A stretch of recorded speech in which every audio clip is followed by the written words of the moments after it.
Hi, in this tutorial we are going to learn how to reverse a given string without using any temporary variable. We know how to reverse a string using temporary variable, but that leads to extra memory location.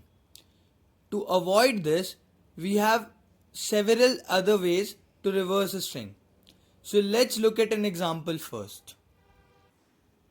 Here the input string is GeeksforGeeks. Clearly, in the output string, all the characters of the string have been reversed. Let's look at a simple example. Here, the input string is ABC. On reversing the string, we get CBA. Now, how do we do this without using a temporary variable? We are given the input string, and along with that we are given the indexes of first and last character of the input string. The idea is to use XOR for swapping the variables. Before going into the coding part, we'll quickly revise a few properties of XOR operator. The XOR operator is associative. Next, XOR is commutative. That means XORing X and Y is same as XORing Y and X. XORing with 0 gives the same number back. XORing with 1 gives back the negation of that number. XORing X with itself gives 0. Let's assume the input string to be AB. We know that the output should be BA. Now without the use of a temporary variable, we can get the desired output using three simple steps involving XOR, where X is A and Y is B.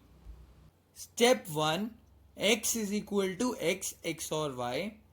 Step 2, Y is equal to Y XOR X. And step 3, X is equal to X XOR Y. Let's go through the algorithm step by step. First, we have X, which is XOR of X and Y, where X is XOR of A and B and Y is B. Next, Y is the XOR of Y and X.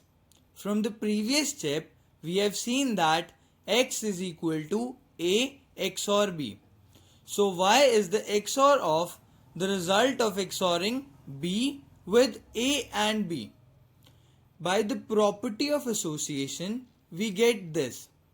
Since XORing B with B itself gives 0 and XORing A with 0 gives A, we end up with Y equal to A. Now, in the last step, we again XOR X and Y to get X. So, X is the XOR of A and B and A. Following the similar properties as we did before, we finally get X equal to B. Now, X equal to B and Y equal to A. So, our output will be BA as expected. Here is the simple implementation of the algorithm in C. We loop while starting index is smaller than the ending index and perform the following steps every time. The time complexity of this problem is O of n and space complexity is O of 1. This brings us to the end of this tutorial. Thank you for watching. Please leave us your likes and comments.